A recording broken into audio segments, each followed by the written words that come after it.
हकीकत है कि इमाम मुहतरम, देखिए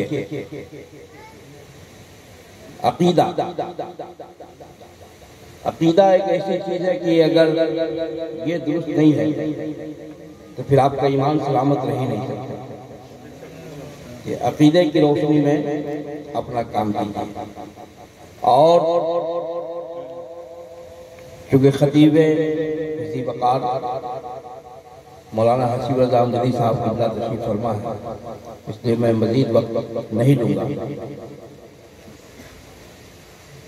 बात ऐसी है कि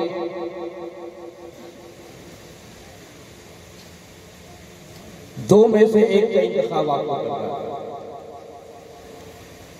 हर दो ठीक नहीं हो सकता।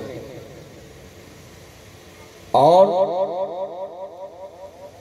शरीयत की रोशनी में अगर हम बहैसियत मुसलमान सोचते हैं तो हमें दो तीन चीज बड़ी अजीब सी लगती है और दोनों पे तरस दोनों पे आता है।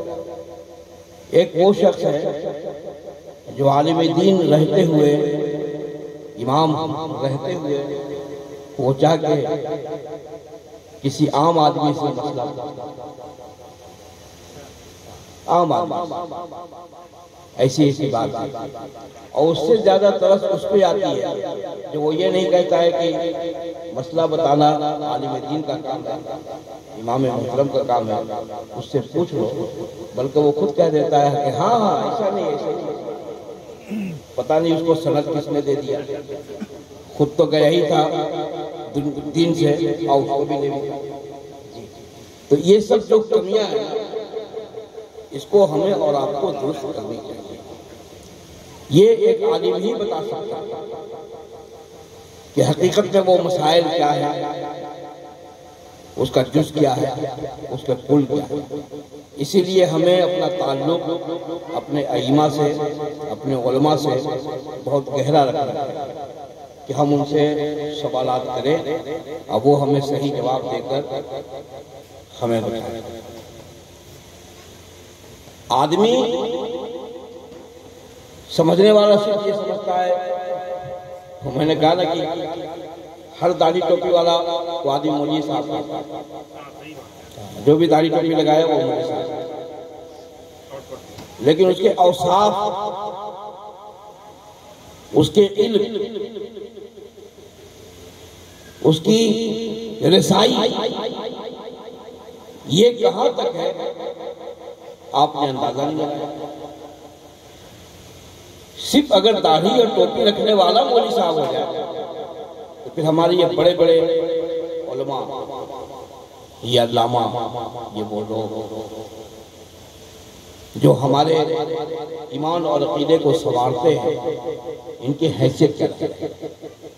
इसीलिए हर लोगों पे मत बिको। अब एक बात याद आ गई, देखो ये लाइट जल रही है ना, लाइन चली गई, लाइट फुल हो गया, लाइन आई, लाइट जलने लगी, लेकिन मोहल्ले का कुछ लाइट जो है वो बुझी नहीं, जलती मगर उसमें रोशनी। अब लोग बाहर निकले तो पता चला कि लाइन सीरीज हो गया है ना, लाइट तो जल ही नहीं लेकिन सीरीज हो गया, रोशनी सही नहीं है, कैसे ही नहीं चल रहे, हवा नहीं आ रही, ऐसी नहीं चल रहा, लेकिन लाइन तो है, चाहे कम हो या ज्यादा हो, रोशनी तो है।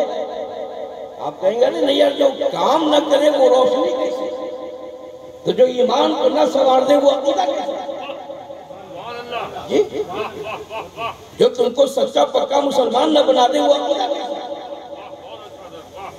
अब आदमी ठीक है नमाज पढ़ लो, लेकिन अकीदा काबत टिमटिमाता चिराग है हमारा, तो उस टिमटिमाते चिराग से रोशनी नहीं होती, रोशनी वालों से सटोगे तो रोशनी होगी, और रोशनी वालों से सटने के लिए आलिम दीन, वो भी सही अकीदा आदमी से अपना ताल्लुक रखो। मैं बार बार कहता हूँ कि नशर लगाने वाला कभी तुम्हारा दुश्मन नहीं होता, वो तुम्हें समझाता है, वो तुम्हें बताता है। जिसके पीछे जैसे चाहेंगे हमको कोई मनवा दे और झुका दे, ऐसा नहीं हो सकता। मेरा एक दोस्त, बड़ी करीबी दोस्त है, बड़ी जिगरी दोस्त है, एक मरतबा उसने कहा कि हमारे पीर साहब आए मुलाकात। सुनिए, अलग आपको नहीं करना चाहिए, लेकिन सुना दे रहा इमाम मोहतरम हमारे। सुनिए, मुलाकात किया मैंने, सारी बातें हुई। उसके बाद बहसियत दोस्त ने कहा कि ये हमारे पीरों मुर्शिद है। हमने अच्छी बात, आपको कैसे लगे? हमने कहा कि मैंने अपनी जिंदगी में दो बुजुर्ग को तो देखा है, जो मेरी उम्र है, तो मैंने दो बुजुर्ग को देखा। एक के हाथ पे तो बिका हूं, एक को मैं मुर्शिद कामिल मानता हूं। एक का नाम सरकार मुजाहिद मिल्लत है, एक का नाम सरकार मुजाहिद। तो इन आंखों ने जो देखा है सरकार मुफ्ती आजम हिंद को, अगर कोई बोलता है कि मुर्शिद कामिल है तो हम तो वो चीज तलाश करें। अब वो चीज अगर नहीं मिले तो आपके पीरो मुर्शिद हो सकते हैं, लेकिन मुर्शिद कामिल तो हम वो चीज तलाश रहे जो हमने सरकार मुफ्ती आजम हिंद, जो तरीका हमने देखा, बातें हमने देखी। तो अब जब मुर्शिद कामिल की बात होती है, इसीलिए मैं कहता हूं कि सीरीज वाला लाइट में मत जुड़ो, उससे कोई फायदा नहीं। न पंखे चलेंगे, न लाइट जलेगी, न एसी काम करेगा। उस लाइट में जुड़ो जिससे सब कुछ जल जाए, और जले तो ऐसा जले कि हमारे दिल में जो हक का चिराग जले तो हम नहीं जले, लेकिन हमसे गुमराह होने वाले लोग जी। तो रोशनी लीजिए, और रोशनी लेने के लिए वो है ना कि देखिए, नाख़्वान लोग जब नाज़ शरीफ पढ़ते हैं, हमारे इमाम साहब भी पढ़ते हैं, मौलाना भी, हम जदी साहब भी नाज़ शरीफ की तो लिखते भी हैं, आप भी लिखते हैं, पढ़ते भी हैं, समझे। लेकिन आज अगर मैं कह दूं कि मैं नाज़ शरीफ पढ़ूंगा तो लोग तो पहले हंसते जी, और हम जब पढ़ेंगे तो मजमा भी भाग जाएगा। लेकिन नात शरीफ का मतलब ही आदमी ये समझता है ये खुशगुलू हो, आवाज अच्छी हो, शायरी नहीं, तो खुशगुलू होना ये तो अल्लाह का करम है। लेकिन खुशगुलू के साथ अगर खुश अकीदगी हो जाए ना तो फिर आदमी का बेड़ा जी। इमाम अहले सुन्नत फरमाते हैं कि इमाम साहब की पूरी तकदीर इस यहाँ से हमने कनारा न किया, पर दिल आज़ुर्दा उसने हमारा न किया, और हमने तो जहन्नम की बड़ी की तरकीब, लेकिन तेरी रहमत ने गवारा। तो जाहिर सी बात है कि उसकी रहमत, ये जो धोखा और मोहब्बत, दिल से यकीन रखो, दिल से यकीन रखो कि अल्लाह बख्श देगा, लेकिन बार बार एक ही गुनाह करके कहोगे अल्लाह बख्श देगा तो फिर कैसे होगा? गुनाह से तौबा तो बख्शने वाला है, उसकी रहमत में देखा नहीं कि जब वो सहाबी जो ईमान ले आए, जिन्होंने अपने हाथों से अपने बच्चों को जिंदा दफन किया था, और फिर जब सरकार से अपने गुनाह उन्होंने बयान किया तो एक जुमला था मुस्लिम शरीफ की हदीस शरीफ में कि उन्होंने फरमाया कि या रसूल अल्लाह, अल्लाह मुझे बख्शेगा। मेरे आका ने क्या फरमाया? कौन सा गुनाह तुमने किया? फिर उन्होंने यही कहा कि अल्लाह हमें बख्शेगा नहीं। मेरे आका फरमाते हैं कि क्या खुदा की रहमत से ज्यादा तेरा गुनाह?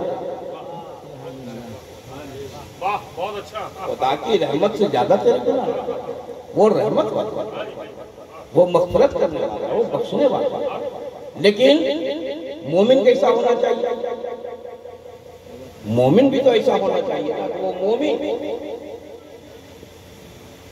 वो मोमिन उलमा फरमाते हैं कि गुनाह से पहले कांप जाओ, फिर देखो कि अल्लाह ताला उस गुनाह से तुम्हें बचा देगा। लेकिन हम लोग तो गुनाह पे गुनाह करते हैं और गुनाह का प्रचार भी करते हैं। गुनाह करके छिपाओ तो उसका प्रचार भी करते हैं कि हमने ये गुनाह किया। तो जब हम गुनाह का प्रचार करते हैं तो हम तो खुद ही बवाल मोल रहे हैं। यानी कल खुद ही अल्लाह तबारक व तआला जिससे तुम अपने गुनाह को कहे हो वो गवाह के तौर पर एक तो गुनाह भी करता है ऊपर से गवाह भी करता है। तो बचो इन सब चीजों से और इत्मीनान से बैठिए। अब मैं किसी को नहीं बुलाऊंगा। अब सीधे सीधे अंगस जामे मस्जिद के पेश इमाम वो पेश की बात आई तो मुझे बचपन की एक बात याद आई, क्योंकि हमारे वालिद साहब जो थे वो तो इंग्लिश मीडियम के आदमी थे, लेकिन उर्दू मैंने उनसे अपनी बहुत अच्छी की, इसलिए कि वो अदीमाबाद यूनिवर्सिटी के डबल MA आदमी थे, तो उर्दू और फारसी उनकी बहुत अच्छी। तो एक मरतबा मेरा बचपना था तो ऐसे ही पेश इमाम साहब की बात आई तो हमने कहा कि अब्बा